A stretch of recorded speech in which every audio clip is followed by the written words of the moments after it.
fear through Killarney. Now I'm back to hitching with the wind. But if Mickey Flynn should ever find me, I'll throw me caution all behind me and square off on that son of a bitch again. He cracked open a river too, he beat me Sunday through and through, and such over my unconscious frame. I won me healthy sheriff fights, well lucky son still had me life since Mickey Flynn beat me dumb and lame. Ooh, ooh, ooh. We are chasing a pennant tonight. We are the Chasing the Pennant podcast. We can't chase anything because we are at a complete stalemate at this point. An impasse, if you will. Major League Baseball's Players Association and Major League Baseball have failed to come to an agreement, and furthering the embarrassment that is Major League Baseball at this point. I have with me 5 of our typical 7 guests, or 7 hosts, excuse me. We do not have Sean tonight. Sean said he would be quite inebriated. We don't know what the hell's going on with him, but Sean, have a good night. And then we don't have Scott, Scott has just moved into his new place. So, Scott, congratulations. But the guys that we do have, I have Andrew. Andrew, how are you, man? I'm all right. It'd be better if baseball would put us in a better situation. But besides that, nice morning. Just went to church this morning and then got back. There you go. Simple Sunday, simple Sunday. And then I have Rob. Rob, how are you? Drinking until we have baseball. You are literally going to die. Yeah, you're probably right about that. Like this. There's just no saving it at this juncture. Then I have Bork over there. Bork, how are you, man? Doing all right. I think I had a morning just like some former Philly athletes, Carter and Richards probably had for the Flyers, since they used to be party people, and, might have went a little bit too hard yesterday, but doing good now. Took about 24 hours, but. Bork, the party animal. Recovered. I know, you two in Vegas would be a shit show. And then we have Biscuit on. Biscuit, we missed you the last couple weeks. I don't think I've been on a pod with you in quite some time. How are you, man? I'm doing well, Shane. Thank you for asking. I'm happy to be back. I'm not happy with the current state of baseball. In fact, I'm very disappointed and angry.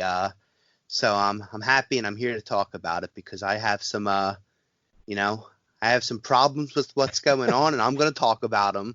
I got a lot of problems with you people. That's what I was thinking. We're airing grievances to Major League Baseball tonight here in the Seinfeld episode. I love it.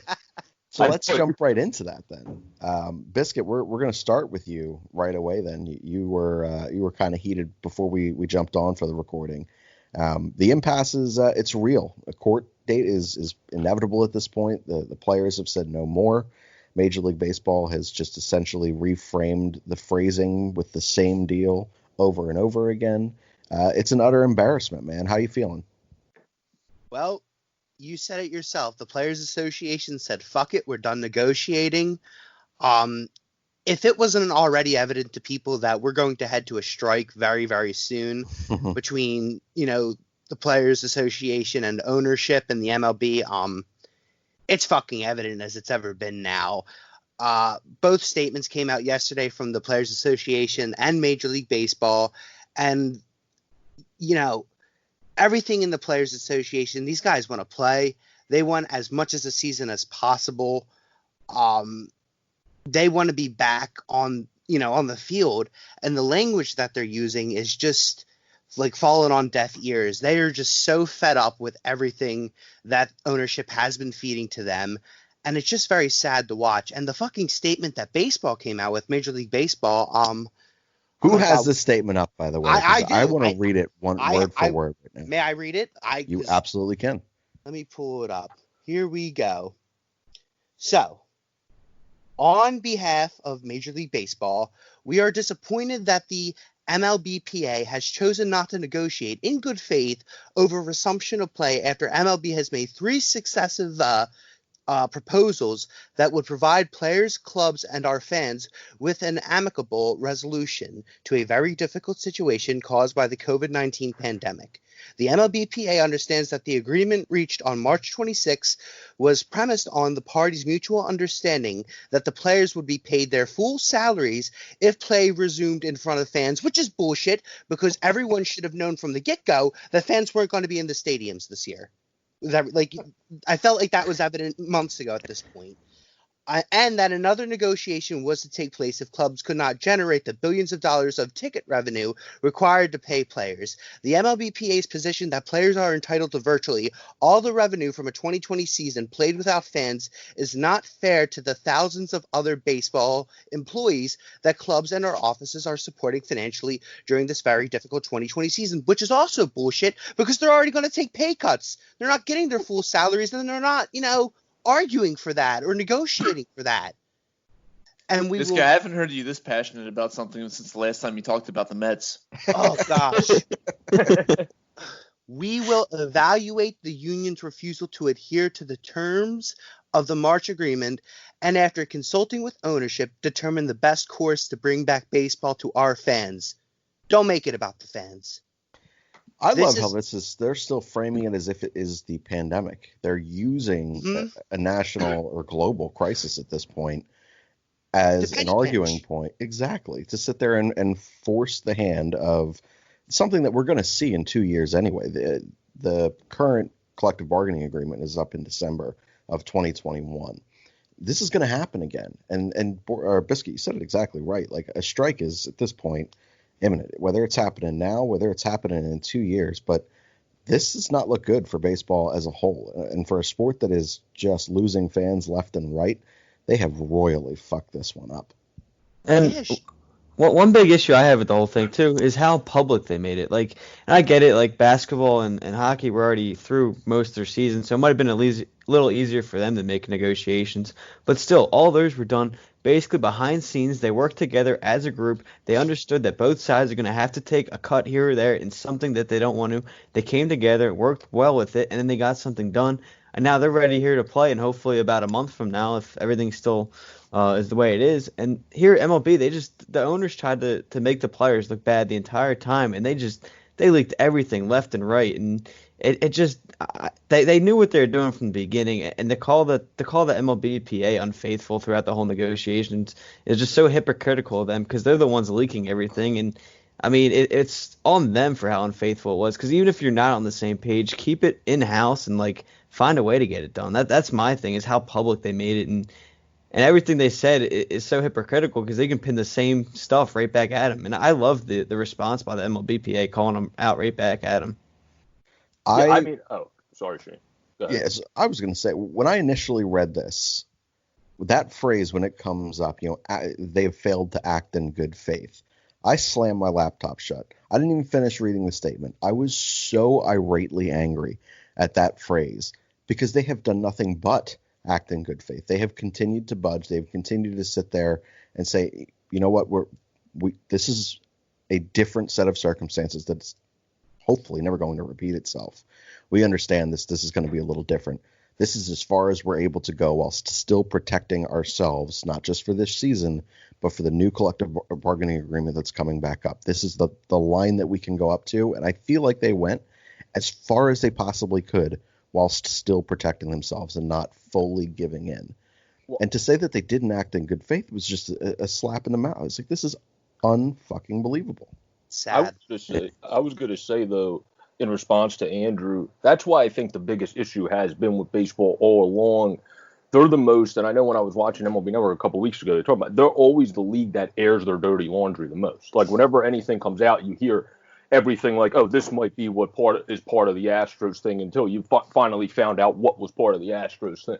Compared to like hockey and basketball, you don't usually, like Andrew said, whenever they have to get stuff done, it gets done more in-house, kind of with the NFL. The NFL's in between, but it gets done more in-house, and you don't hear as much BS around the whole country, and for that matter, world, when it comes to some leagues, where you do with baseball, because they always, for some reason, want to air everything. That's just an issue I've had with the MLB as a whole, and I don't have a lot of issues with them as a league, but that would be one, because I think they should just stop doing that. They should let things happen more in-house. We don't need to know everything. It's nice, but we don't need to know everything. Look where it gets us. So, yeah, it just makes us more angry in a time where our country's already, we're dealing with a lot, and a lot of people already are very angry about various things, and now we're just hearing all this stuff coming out from the owners and the players, and billionaires and millionaires fighting with each other, and it's more fuel on the fire. It's adding to an already bad situation here in the United States, and it's just really unfortunate that it's happening right now. It's incredibly tough, and I think at this point, especially when you take a look at what's happening, in our own country and all the different things that we are currently having to face and correct, one thing that we could use, all of us, is something to unify, something to rally around. And sports has always been that thing. Like that's kind of one of the romantic things about sports. It does find a way to tie an entire community together or tie an entire country together, depending on the matchup and what's going on or what's at stake. Delaying this for money is one of the most disgusting things that I have ever seen. Passon put out a tweet today. Let me find the actual tweet. It's in relation to these kids who are going to have to sign for $20,000 as undrafted because we had a 5-round draft, which in and of itself isn't. I mean, it made for a decent experience, but it's a goddamn shame. But Passon wrote this tweet: for players who signed today as an undrafted free agent for $20,000 max. I'm sorry that your indoctrination to the professional game involves receiving a fraction of what you'd be worth if you weren't used as pawns in a labor fight that has gone absolutely nowhere. It's shameful. Yeah, and that has been baseball this entire process. They have had the opportunity to be that united force and united front to give this country something to rally about and feel good about. A season that is yet to truly start, to be the first season to come back, to show us, hey, we're one step closer to beating what we're at. And they royally messed this entire thing up. And it's for money. It is not for the safety and health of its players or its personnel. It's not for the safety and health of our fans. It's just absolutely not. It's 100% all about the money, and it's gross. And that's something that Manfred he continues to do, is he keeps missing out on these opportunities to bring back the game. I mean, we all talk about the marketing strategies he does and how bad it is. I mean, you look at the World Series a few years ago when it was the Red Sox Dodgers, you had a chance to market two historic teams. And I think a lot of people who were barely baseball fans even knew that the Red Sox and Dodgers were in the World Series. Here you have a good chance, like you said, Shane, to come back, be the first sport back, have the entire world on your attention, on your sport, and you blow it because of money, not even the issue on hand with the coronavirus. You blow it because of money. And then the big thing that bothered me yesterday, and I had a laugh when this came out, I'm sure you guys saw it, but they're complaining about money, and then they signed that $1 billion deal with Turner Sports. It's like, how hypocritical of that? Like you're sitting here complaining about money, and then you reach $1 billion deal with Turner Sports to air playoff games. Well, you are pissing on these players and calling it rain. That's it exactly. It's fucking just ugh. It's disgusting. Never heard that term actually used at all, but I haven't seen it used in this particular way. Something used, yeah. But I was just going to say about Jeff Passan real quick before we move on. For anyone that doesn't follow him for whatever reason, he's one of the best follows now during this, because he's actually been starting to come, like you said in that scene, he's been starting to come at baseball and just like, my head hurts, we need to get this done. Like, he's had some pretty funny tweets mixed in with his information. It's excellent. Just because of how pissed off he's getting. Yeah. All these national guys are truly stepping up for the players and stepping up for the sport of baseball. And that's something that you need. That's the other thing. Like, I don't know if you guys follow Dallas Braden, the former Ace pitcher, but He's going off as well. And it's like, I've never seen a entire player, fans, and just the entirety of people against a commissioner and owner in sports. Like, I've just never seen this before. And it just seems like when you're on Twitter, it's just constant, people ripping on Manfred, people when does this end? And when can we finally get a new commissioner? It's bad, man. And we've seen, I feel like it's almost the commissioner of any sports is any league is always public enemy number one when you look at it. It's so much easier to focus on the things that upset you about the game or the way it's being portrayed or the growth of whatever it may be than to sit there and focus on maintaining multi-billion-dollar product. It has to be exhausting. But when you take a look, at least over the course of our lifetime, we've seen Goodell, who is bashed constantly every single year for how poor we believe him to be doing, but that product doesn't falter ever. He's doing something right. And at the end of the day, football is still football. It's still going to control an entire day of the week.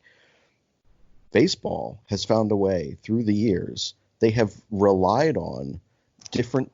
We're gonna see it tonight when we have Sosa and McGuire in that documentary. They have relied on those types of events, controversies within their sport, to propel the excitement. That's impossible. This right now, to me, would have been that exact opportunity to bring this sport back, and we have brought so much negative energy towards the game of baseball that even the most diehard of diehard fans are starting to just walk away. They're just so brutally angry. Now, listen, a diehard fan's going to be the second that first pitch is back out or baseball's back, they're going to be all in again, because that's who we are. We're emotional masochists. But there are a lot of those fair weather fans of the sport of baseball who are just going to say enough was enough, and I found other interests. And that's a damn shame, because it's a beautiful game, and they have found a way to make it hated across the country right now. One way that they have made it incredibly hated at this point is to continue to air out all that dirty laundry, if we continue to say.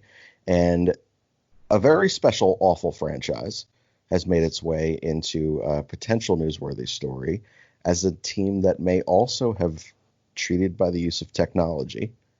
And that's our Philadelphia Phillies. Boric, how do you feel about that, man? Reading that tweet and those articles coming out at this point, naming the Philadelphia Phillies and that putrid offense as a team that cheated?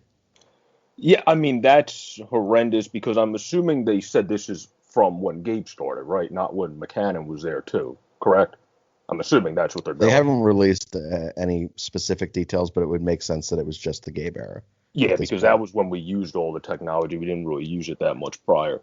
But we went 66 and 96. That's absolutely horrific. So if you were cheating that year, then your players are just terrible at doing it. Then you went 80 and 82. So you got a little bit better, but if you're cheating, you still should not suck at the end of the season and just forget how to play baseball in the final 7 weeks. And then the same shit happened last year. Looked like we were sitting pretty good, and then we just sucked the last 8 weeks of the season. So if you're cheating, it seems like the Phillies cheat the first half of the season and then lose all the technology and go, oh crap, where'd our computers go? Where'd that system go? Did someone steal our stuff?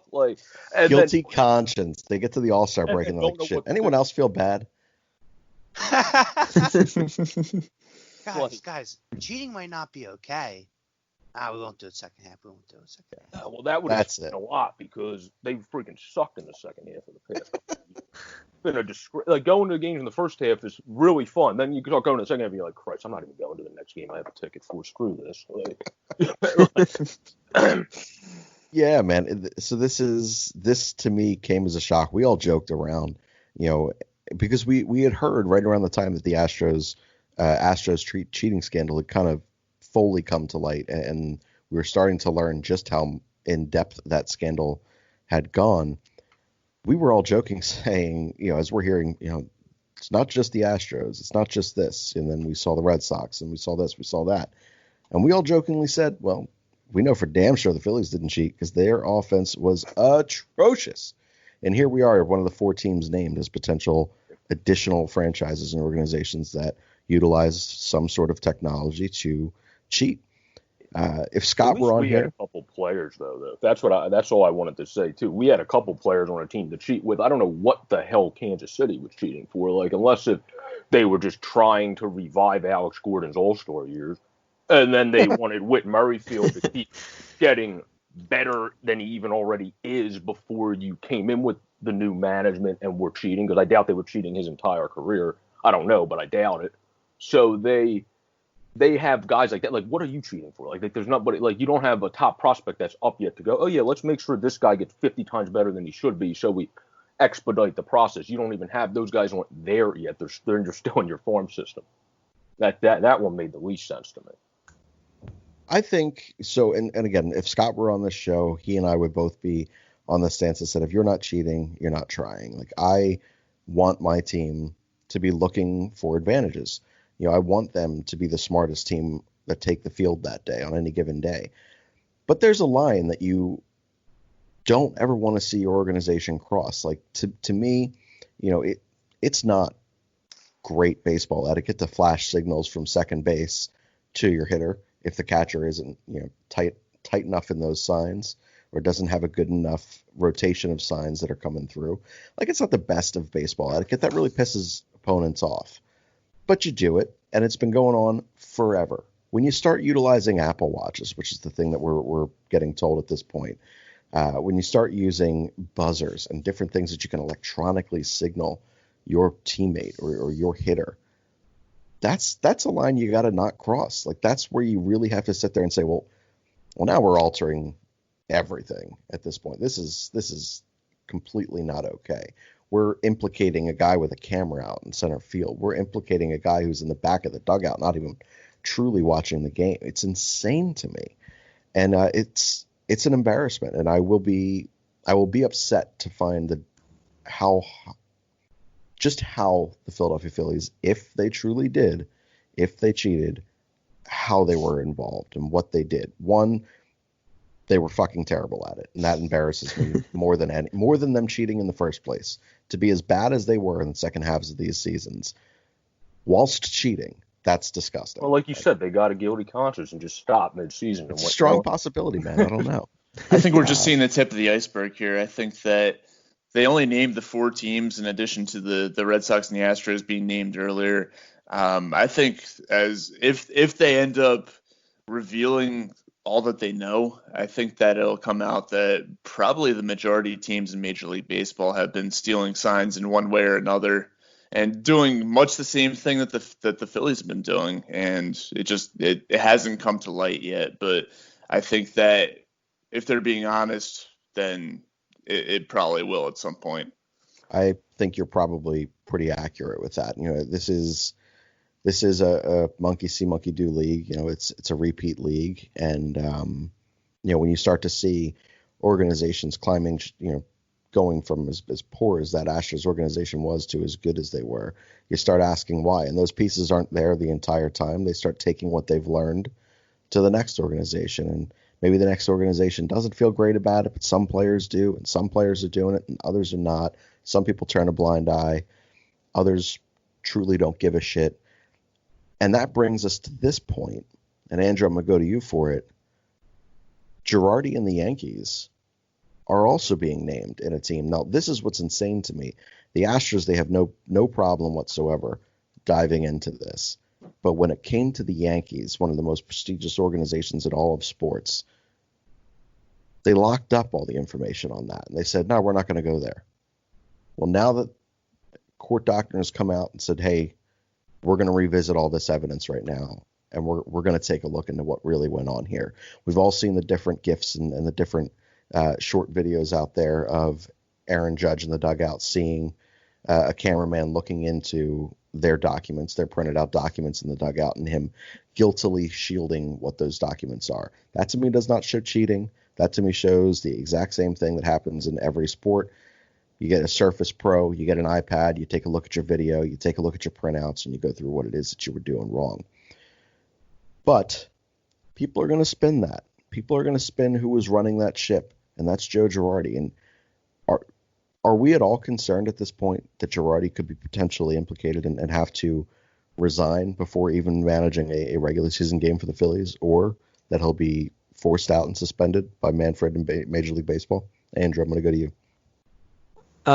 So first, when I woke up to this news about the letter for the Yankees is going to get opened, and they have until early Monday, I read that they can go over the letter and kind of keep things that the really private stuff in the letter they can still have private, but they got to kind of give a revamped version of that letter to court at some point early afternoon Monday, after Manfred and I guess the Yankees kind of go over it and whatever they want to fix in there they can.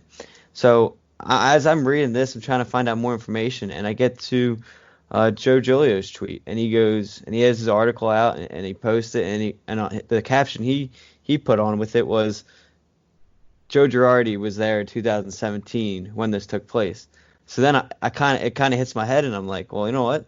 I think, yeah, I am a little concerned about what the future is for Girardi here, in the sense of whether it's just a big suspension for, I don't know what the games would be, or even being forced out. And the reason that is, whether I think you said it, Shane. I mean, earlier for something else, but it kind of depends on what methods get shown and what the methods are that are released on what they kind of did to cheat.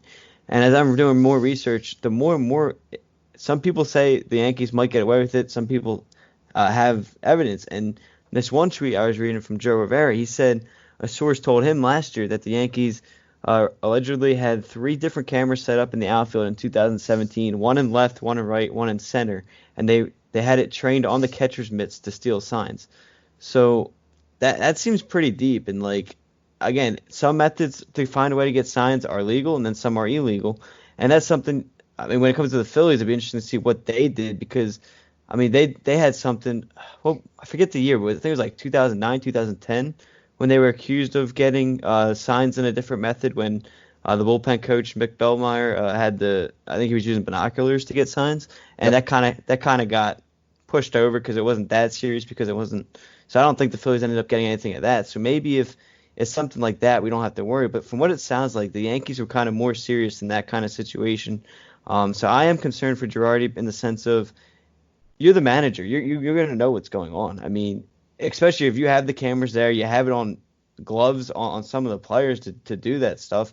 And when they were getting the signs, Joe Rivera, who works in New York, I believe, he said those signs were being decoded in the dugout and relayed to the hitters during games and at-bats. It's been happening in 2017 and before. So if it's before, Girardi was there in New York for a while. So if it's even before 2017, it's more than just 1 year for Girardi. And if that gets proven to be more than 1 year, I think Girardi could be in trouble. And my last point here as well is he didn't look good. I don't know if you guys remember this. When I was going back and researching it, I found this article from Matt Breen for the Philadelphia Inquirer back in spring training of this year when he was already with the Phillies, when some of the other stuff was still coming out. And he was quoted in one of his press conferences saying, sometimes you have to worry about how it's being relayed. I was part of a system where it came from upstairs to someone in the dugout to the guy at second base, and we eventually caught it. So he backtracked and was saying, he was just saying how they caught the Astros doing it. But if you kind of break down some of that wording, and something that has scared some others is his part where he says I was part of a system. So depending on how you want to look at that, and depending on what else comes out, he might be more into this than we can hope for. And you see guys already with the Red Sox manager, Alex Cora get fired. Obviously, A.J. Hinch got fired, and Carlos Beltran got fired as well. And Cora was more for what he did in Houston than anything, but he got punished when he was still in Boston. Same with Beltran. So I think even if Girardi wasn't fully involved, he was definitely some part involved. So I think, yes, his future, I am a little worried about it. Andrew, I just wanted to say that Freudian slip Girardi had was actually on MLB Tonight. That there was a clip of it from the quote you read in the article. He said that on TV when they were doing on the Field 42 when they were doing a demonstration. He said that on television. So yeah, his quote was even worse. Yeah, his quote was in a press conference, I believe. Oh yeah, he might have said it then, but I watched a different thing on Twitter yesterday that he might have said it then, but he also said it on MLB Tonight when they said, okay, what was your system? Because they were talking about the cheating on MLB Tonight before he came over, and he started laughing, and then after laughing, he literally said pretty much the same exact thing you said. He said, well, I had a system that we got it from upstairs, it came down to us, we got it from second base, etc. And he said the same exact thing. And he had a Freudian slip on TV. So if he said it in a press conference and on TV, then both of those don't look too good. Yeah. Something I just want to throw out there is you mentioned that Girardi was caught for 2017, but it may have been going on before that. Girardi was the Yankees manager in 2009 when they beat the Phillies in the World Series. If it's revealed that he was doing it then and that helped the Yankees beat the Phillies in the World Series, what do you think Phillies fans' reaction is going to be to that? I think that all depends on how much we were also proved to have been doing something during quite possibly the same window. You know, at a certain point, I think the biggest thing is that baseball as a whole looks horrendous again. Something else that has gone completely haywire in their sport and diminished what should be an extremely respectful, one of the longest tenured sports in team sports in America, and they've just looked like utter disgrace. So I don't know, man. Like I would I would be upset to find out, to answer your question, Rob. I'd be upset if I found out the Yankees were crossing that line that I was willing to see a team, look for an extra advantage. I'm not going to call it cheap, but look for an extra advantage. I'd be upset if that cost us a World Series there. But at the end of the day, they still had to execute, and that is what it is. But I don't know how it would feel if I was also proven that during the same or similar stretch of time, the Phillies were also looking to do something that was probably a little shady. And so were 28, 29, 30 other organizations in baseball. At this point, this is a baseball problem. It's not an individual person problem. It's not an individual manager or a GM. It isn't a scouting problem. This is baseball as a whole's problem. And when you take a look at who runs baseball, that to me is where the punishment should begin. This has happened underneath your watch. You gotta go. I just thought it was funny how watching all the Astros players pop off on Twitter. Hilarious. You know what? I know Alex Bregman tweeted something, Carlos Correa, I think Lance McCullers and Josh Reddick did as well. Just shut up. You still cheated. You still cheated too. Like, two wrongs don't make a right, and you should still be ashamed of yourselves. Like, not to come to like the Yankees or Girardi's defense right away, because they may very have well done something wrong as well, but your team has already been outed. You're still the disgrace of baseball, and this is one of the things that I'm so mad that we don't get a full baseball season, because I was so looking forward to the Astros just being destroyed and ridiculed. Oh my God, so was I. It was going to be one of the best parts of the entire MLB season. And we don't get that anymore. And because of everything going on with the coronavirus and, other things happening in our world, plus everything that's happening in baseball, you're forgetting that these guys are fresh off, being outed as cheaters. And the real ramifications, which in my opinion are the ridicule and, Tainted not being, image. yes, that was going to be such a big part of this season. And baseball this year was going to be one of the biggest narratives, and that's just gone. So you guys should still be quiet, because I haven't forgotten. You guys still suck in my eyes. I remember what you did, even though when did all this kind of break? Like towards the end of last year, beginning of this year? I don't even know, because it feels like it's been years ago. But the point is, it was basically right after the World Series. Okay, right. So that feels like 10 years ago now, given everything that's happened since about March. March feels like it's 5 years. So I guess, if that's November, that feels like, 30 years ago at this point. But just shut your fucking mouths, man. Like, people remember, people don't forget, and I didn't forget. I didn't either, but to get on a baseball point quick, I was going to say that Boston also cheated, and they were in that postseason, so exclude them. But the Twins got beat in the wild card round, and then you had obviously the Indians played the Yankees later on. Those are two teams that are probably a lot more heated right now, because the Indians were a pretty damn good team that year. So if the Yankees were caught cheating against them, I think the Indians could beat the Yankees. Well, to be fair, the Indians had 2 games to nothing lead. They did. Maybe the did Yankees themselves were cheating in those 2 games, and they're like, "Shit, we got to go back to this system because it's not working anymore, boys." But so let's transition off this shortly. But I am curious just on this last point. This is something we're gonna revisit for at least another several episodes at this point. We'll talk some more about this because news is going to continue to break. But how do you think this changes if it is definitively proven that more organizations than not have had a hand in the same or similar activities as the Astros and as the Red Sox? What do you think becomes of these punishments? Are guys reinstated? Are general managers reinstated? Are the penalties lesser? Are they suspending all involved for similar durations of time? Are we all subjected to the same public scrutiny and ridicule? What becomes of all of this if it comes out that more organizations than not had a similar practice going?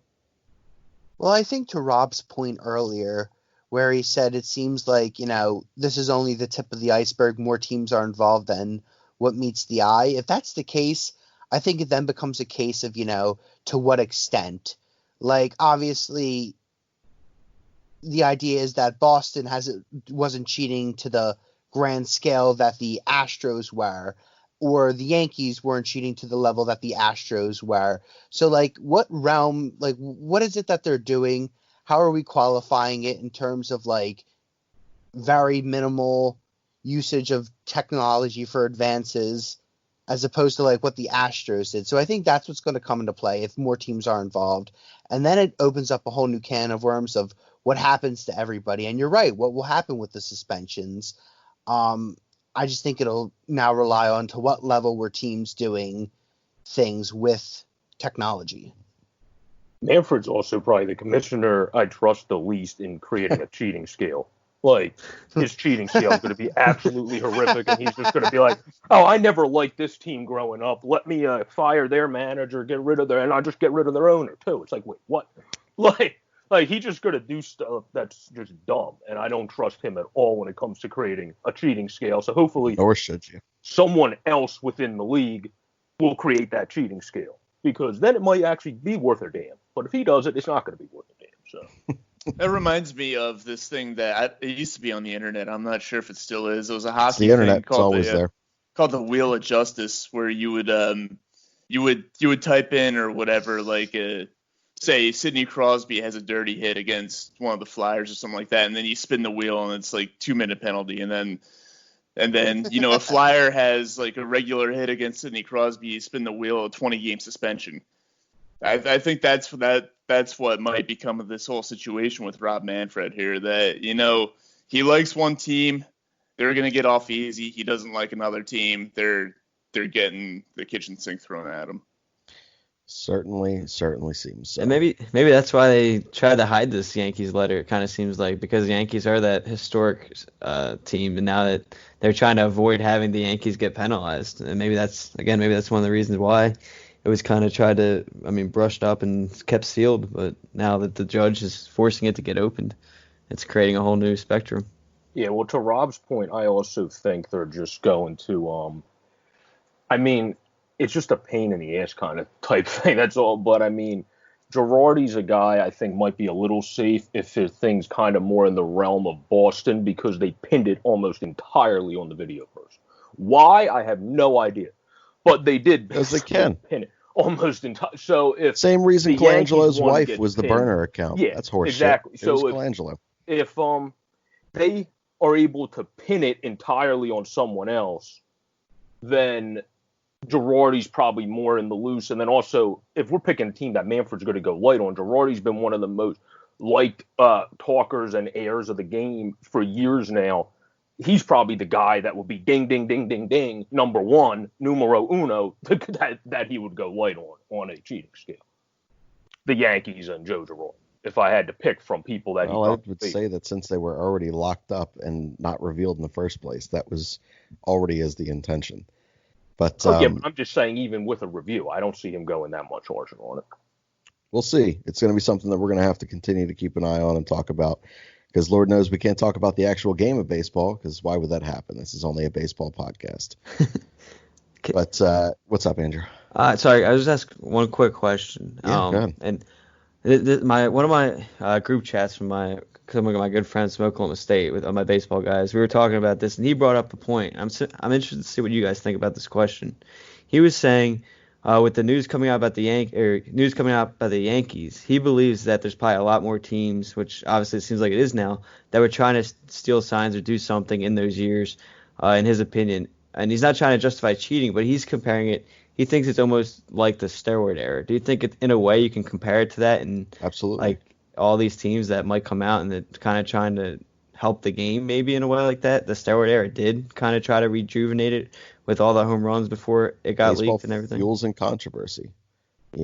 If it comes out that more teams than not were doing this, just like it was not more players, not that's unfair, but there were big name players during the steroid era that took significant leaps, and then there were other players who just took insane leaps just for, even if it was for a single season, and baseball needed it because it made that game more exciting in a time that it was dying. And think of all the things that we've seen that we know about already. Namely, tightening the seams of the baseball and make it like a golf ball. Let's see just how many home runs we can see in any given year. Let's just see how far those home runs can go. Let's bring the fences in. Let's cut the alleyway dimensions. Let's do all these different things to kind of infuse more offense. What's one more thing? Curveball's coming. Bzzz. All right. It's a very real possibility that this is something that was completely ushered in by Major League Baseball as well. I like the conspiracy. I like your friends chat. I'd like an invite one day. I have some things that I'd like to say. I have some thoughts. Okay. I will make that happen. Thank you, man. Appreciate it. I'm here to talk baseball anytime. But we're about 40 minutes into what would ordinarily be our later Sunday show. But we had so much just shitty news that we had to talk about going into this one. So before we get into the AMAs that we do have for this week, for this Sunday, I want to remind everyone that if you are in the Bucks County area, to go check out Just Food. Visit our guy, Asian Rob. We visited him last week, and this is the first time that I've done this. I didn't get a sandwich. I didn't get an entree. I didn't get anything like that.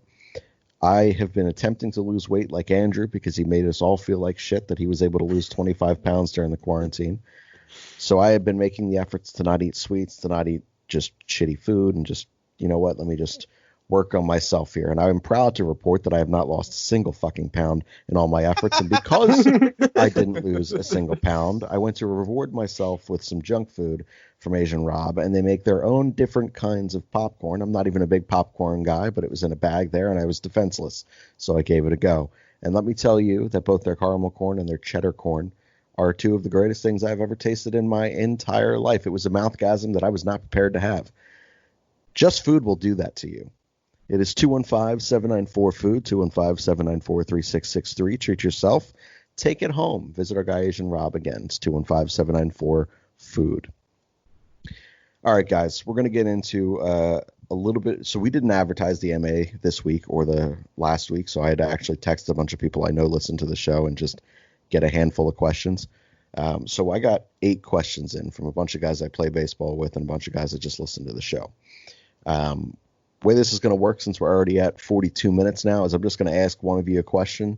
If anyone has anything to say in rebuttal to that, just jump on in. These are almost all baseball related this week, which is nice, since we haven't talked anything real baseball, just controversy. But some stuff about the draft first. So a 5-round draft, the Phillies went with the one kind of pick that the media had told us they were absolutely not going to take. They said, going to take a college batter, a college arm. The one thing we know for sure is they're not going to take a high school pitcher, and they did. So that's the Phillies for you. Best kept secrets and everything. So we got a question then that said, who has the highest ceiling of all of the Phillies soon to be part of the rotation pitchers or currently part of the rotation pitchers? Do you believe it's Aaron Nola, Spencer Howard, Mick Abel, or Zach Wheeler? I'm going to start with Andrew. I would say I think the one with the highest ceiling is I'm gonna go with Aaron Nola, and because I think he's already shown that he puts in the work. He's willing to do what it takes. He's been around guys that have kind of been able to help him when he first kind of got up here and started, and being in the Phillies organization. So I think he's kind of seen where other players were at. So he's already shown signs of making that step. I know last year he kind of had a couple down months and it kind of backtracked him, but I think the jump he originally made that second year and was pretty much in contention for Cy Young the whole year, I think that really showed me what type of pitcher he is. And he's been showing it from all levels. He was in the SEC, which is one of the better baseball conferences in college, and he did it down there. He went through the minor league system pretty fast. So I'd say Aaron Nola would be my choice for the highest ceiling. First of all, I can't even believe that Zach Wheeler's in that question. I mean, damn, so much hate for our biggest offseason acquisition. Oh my God, he is what he is. We already know what he is. He's leveled off. Okay. Anyway, yeah, he was a signing that was a necessity, not because he's a great pitcher. But to answer the question, I'm going Big Dick Mick.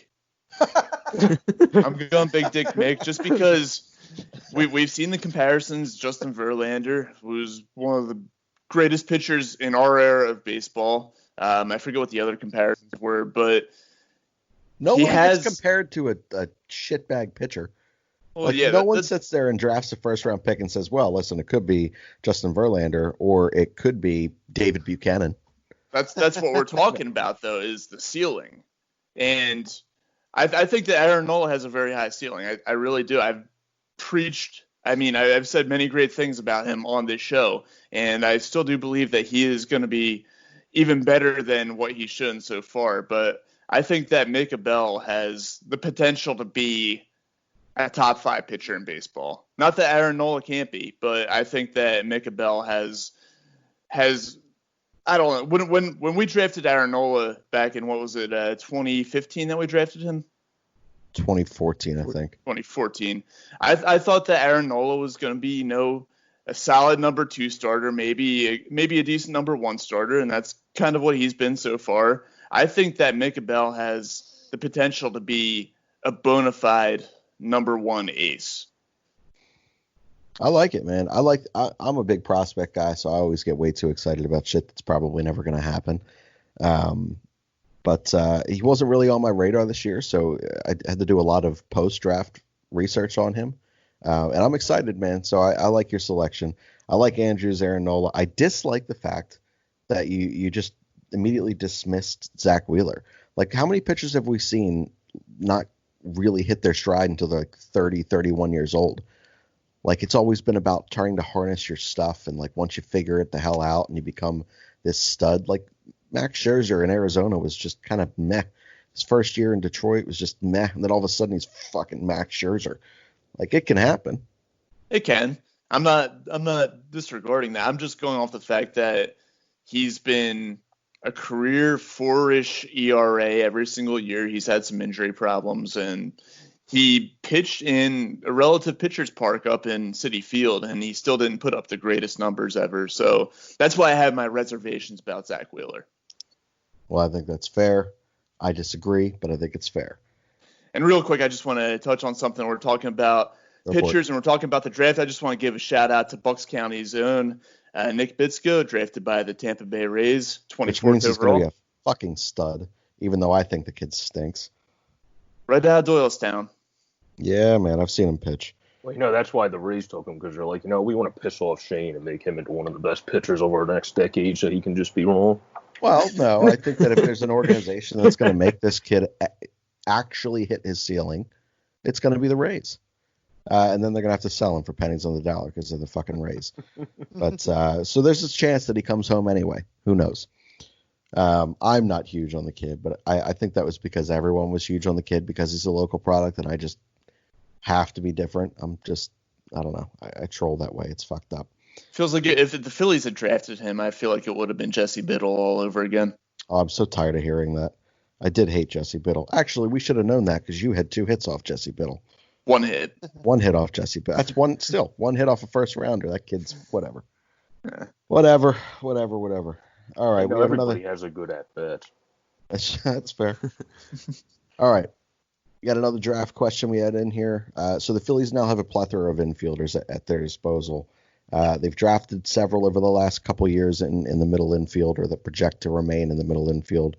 So we're going to focus solely on those names. The question came in and said, your future middle infield, you can keep 2 starters and 1 guy as like a utility bench guy. Everyone else has to go. These are the names that they submitted in. If there are other people that are lesser known that you guys want to throw in there, by all means, go for it. But Bryson Stott, Scott Kingery, Casey Martin, Luis Garcia, Nick Maton, Kendall Simmons, and Jamari Baylor.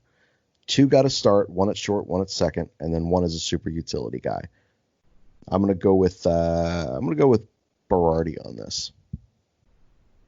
I mean, my answer would be Stott and Kingery at shortstop and second base.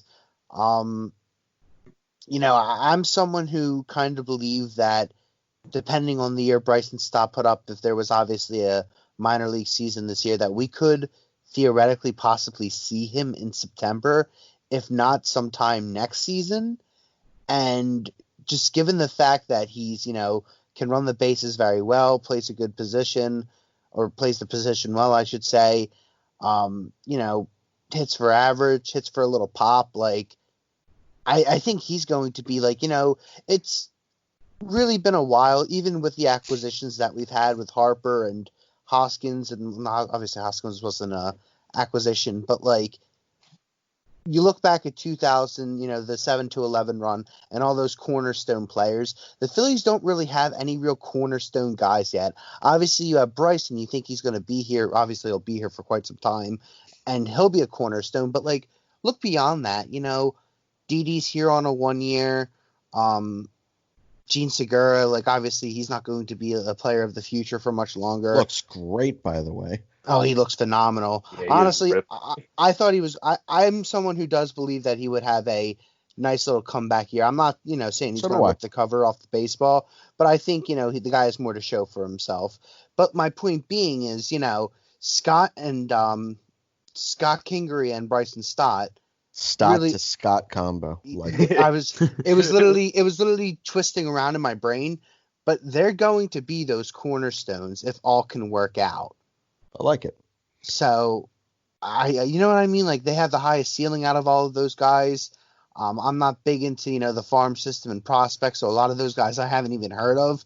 So, well, all right. Well, then let me pitch it to the rest of the guys then. If anyone has a bench name in that, or anyone that you would slide into the starting spot over Berardi. Did he pick somebody for the bench? He did not. Okay, that's why I was throwing it to you guys. Right. Yeah, I'd keep Bryson Stott at short and Scott Kingery at second, and then I'd go with Casey Martin as the utility guy, because I think from what I've researched on him in that pick, one, he was supposed to be a late round first, maybe early second, falls to us in the third round at 87, and on top of what he's able to do at the plate, which he's a good all-around hitter, his speed is phenomenal as well. And highly regarded. So I think he'd be a great utility piece there, whether you want to move him to, say, center field or wherever in the infield. And I think an all-around lineup, he'd be a really good utility player. It's crazy to me that he projects as a third baseman, so there is a world that he could be at third base, Stott could be at short, Kingery could be at second, and Alec Bohm could be at first or DH in this inevitable DH world that we're going to live in. And we could have all these guys. Like, when does that ever happen, that all your prospects come up and fulfill an entire infield for you? That's insane. It's happening with the Blue Jays. Well, the Blue Jays are just not fair. They're so much fun. And they got lucky, too, that Martin guy fell to him at 5. So, I mean, that just made him that much better, too. Yeah, he's going to be really good.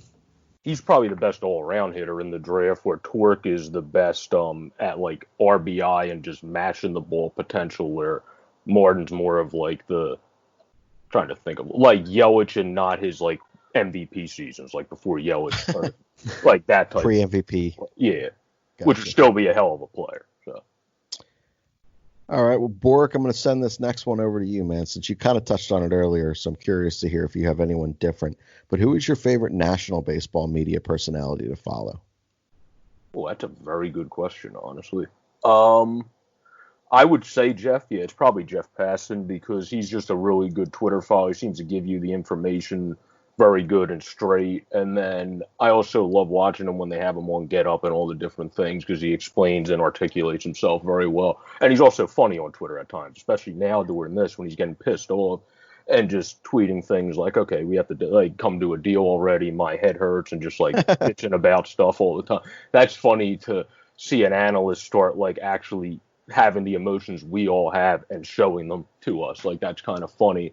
And I love how he was one of the first people. You were talking about everybody's been on the player side for a while, but he was one of the first people to go on Twitter and like start talking about how this hasn't been fair for the players from day one. And then another guy I really like from local was obviously Jason Stark, was a guy that's usually tied with with Jeff Passan, just because he's a local guy, wrote so many good books about the area, and he's obviously in the Hall of Fame now. He had a great speech when he did that. He's a guy that I would put right up there too, and I know I was right there with him when he was talking about how it was BS, how much they cut the draft. But that's those are my guys. Anyone have anybody different there? I would say not so much for what he does on Twitter, but just his overall work from TV to dugout reporting when the playoffs are going on. But I'm a big Ken Rosenthal guy, and I love what he writes. I think his articles are really good and everything. I just like the fact that he wears bow ties. That is That's it. amazing. That's an Classy guy. Not many guys pull off bow ties in today's day and age, but Ken definitely does really well. So Yeah, it's my kind of dude. he's definitely in my top 5. I didn't want to take names from people if other people wanted to. No, that's all good. We're here to bring additional awareness to the great game of baseball the way that it used to be, with excellent commentators and analysts beyond the city of Philadelphia. All right, so I hated this question when it came in. I still don't totally understand it. So if any of you do, feel free to answer. If you don't, we're 100% skipping it. If 2020 baseball was a holiday, a drink, or a food, what would you say it is? So I guess you're just looking for a shit show of a holiday, a drink that really kills you or knocks you out, and a food that's just disgusting. I don't see the only way I can take this. What holiday suck? I mean, a drink, I guess you could go with absinthe because you can die pretty quickly if you don't know how to drink it. So, a food, what do I hate as a food? Well, I don't like all Greek foods. If it was like certain like Greek sandwiches, I wouldn't like it. I'm picky with Greek food, so that could be the food. I like that he's just working his way through this right now. It's just like what it's truly like going on in Borik's brain. I don't Keep going, know man. what the hell a holiday would be though, because I don't really dislike a holiday. Like I can't pick a holiday that I go. Is this like the European version of a holiday, meaning a vacation? Sure, man. Take it that way. I don't care. Oh, if they meant a vacation, then I would say going down to Ocean City again, just because I've been there 5 million times. I know it like the back of my hand. I like seeing new things. So if it was a vacation, I like seeing new things. But if it was a vacation I hated, I would say go because of the false advertising on the apartment. That would be the one hotel we had in Brigantine. You are a fascinating specimen, Borik. Good Lord. Anybody have anything else here? I know if Kelly Green host L was on, he'd say Thanksgiving because he hates that. Wait, he's a football guy. How does he hate Thanksgiving? I That doesn't have make any sense to me. absolutely no clue. All right. Well, he probably doesn't By the hate way, it. everyone listen to the Kelly Green Hour. They just started to get their merchandise and new logo out there, doing great work over there in their new network. So Kelly Green Hour. I think it's just at Kelly Green Hour. All right. Well, to answer this question, I'm going Natty Daddy for the drink, just because it's a terrible, terrible fucking drink, and it's 8% alcohol, so it'll get you drunk, but it tastes like shit. Food, I'm going wasabi. And let's see, holiday in like the literal American sense of the actual day. That's tough to pick because I don't really have any holidays that I dislike. Maybe Valentine's Day because I've been single forever. That's a good day for you. It depends how you look at it. What a piece I don't have of shit any. holiday that is. Okay, let's put it this way. Valentine's Day, I don't have anything to celebrate. This baseball season, we don't have anything to celebrate. Now advertising the most eligible bachelor on Tinder, Rob Gilmore. Goddamn right. God, I still have that on my Facebook page. Nice. All right. So that was a goofy ass question. I don't remember which one of the guys sent that one in. I like this one because I'm a big uniform guy. I'm a big stylistic guy. I look good, feel good. If you could make one change to the Phillies uniform, what would it be? I know you would make it the A's uniform. No.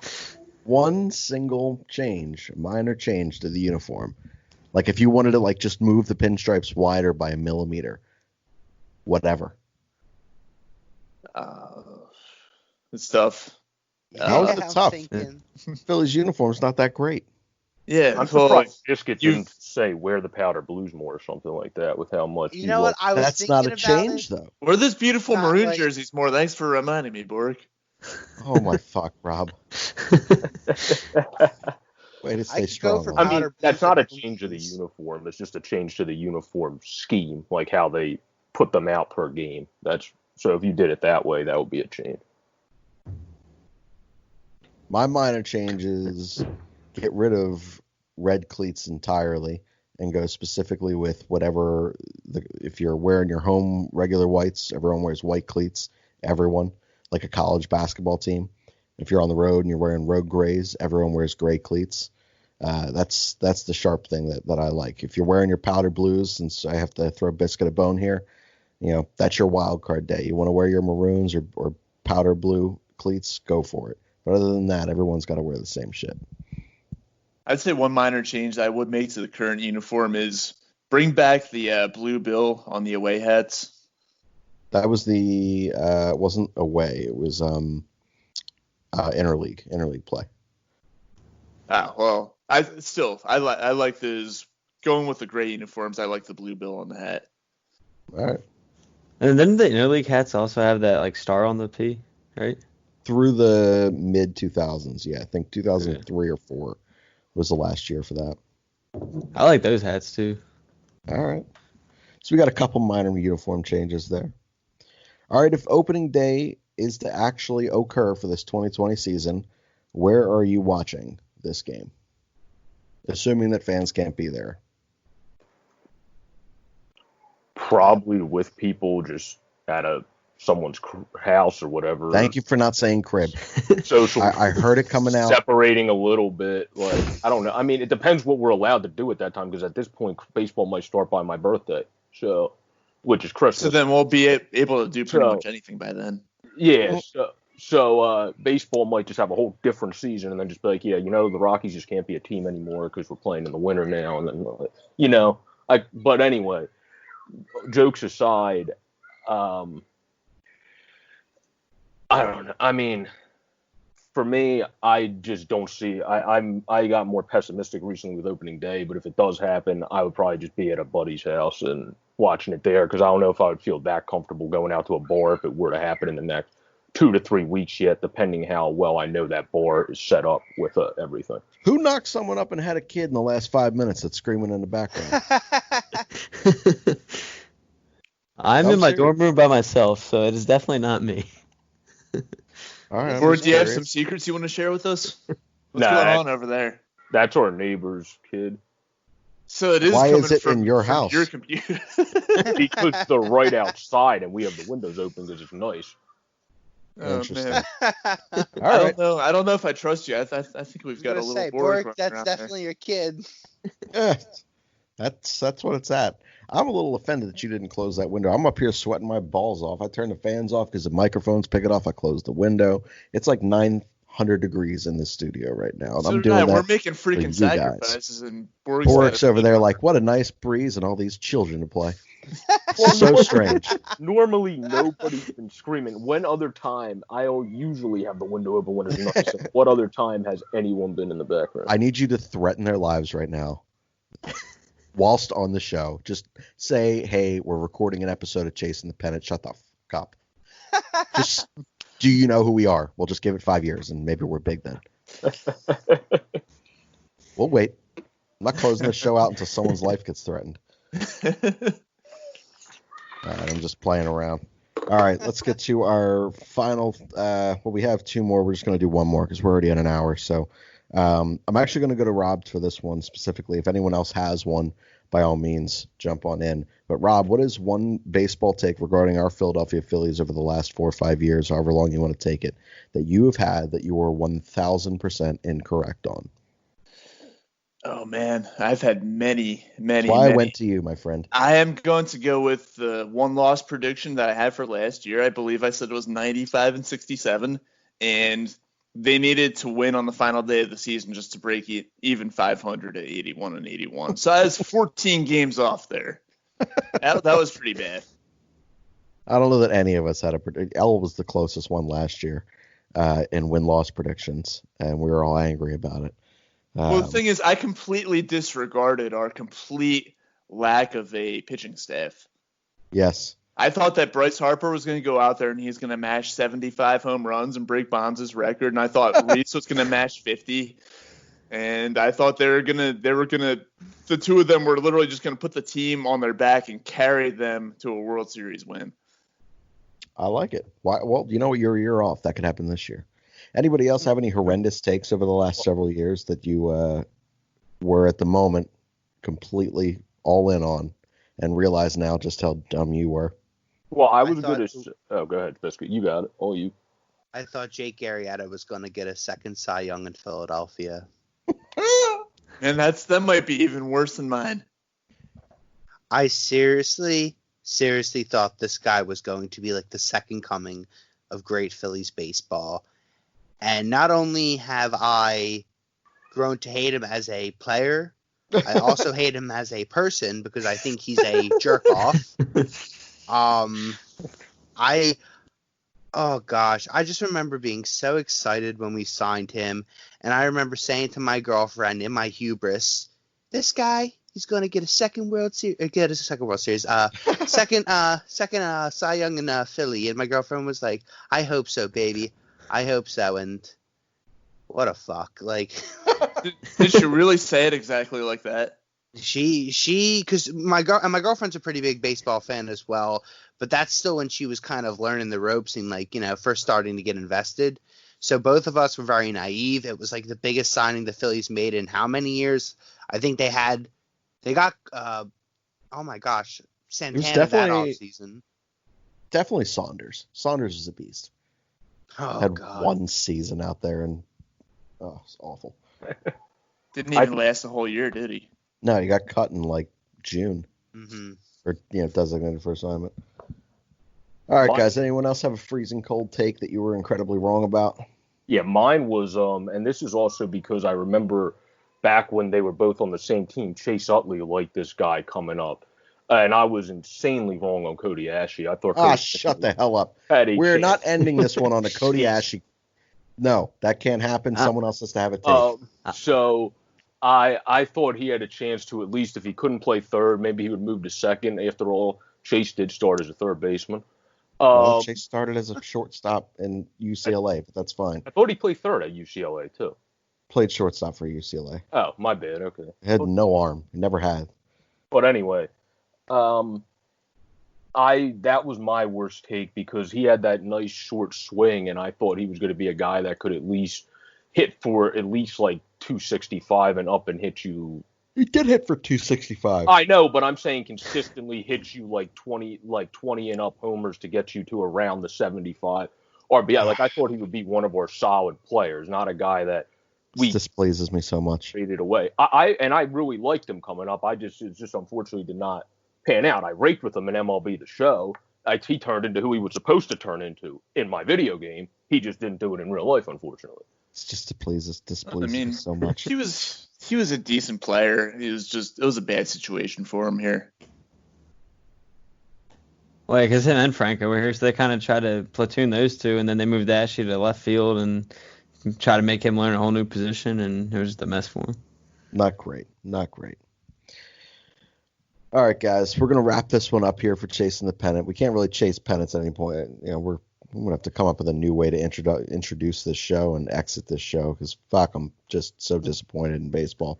I think we're just gonna come up with a new way to slander baseball every single day, and I'm just gonna keep a little notebook journal, and every single day I'm gonna open it up with some shitty joke about how baseball sucks. We'll see how you're gonna have a lot of them in a short period of time. Probably. I'm an angry human with a notebook, so we'll see how it goes.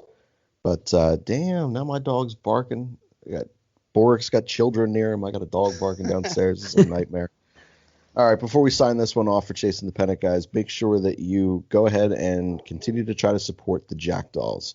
They are intro-outro music. They have been, well, the quarantine and pandemic has really, really put a damper on their earnings potential as musicians who rely on crowds and live venues. So it's been hard for them. So their entirety of their income at this point has been coming from their donations page and their Patreon page. So if you guys have $5 extra a month, $3 extra a month, whatever you have, if you can sign up to their Patreon, they do supply you with excellent content, and they have great music and really cool merchandise that you can find on their website. It's www.jackdaws.com. We do thank you guys for continuing to support them. We thank you for continuing to support us as well. And as always, we thank you for supporting Asian Rob and Just Food. Guys, this one's been fun. This has not been in quite as light of an episode as our normal Sundays, so we'll try to add some light stuff throughout the week in our upcoming shows as well. But that's going to be it for Chasing the Pennant for the Always Next Year podcast. We will see you guys on Thursday. A fighting man, used to be revered and feared through Killarney. Now I'm back to hitching with the wind. But if Mickey Flynn should ever find me, I'll throw me caution all behind me and square off on that son of a bitch again. He cracked open a river too, he beat me Sunday through and through, and such eager my unconscious frame. I won me healthy sheriff fights, well lucky son, still have me life since Mickey Flynn beat me dumb and lame.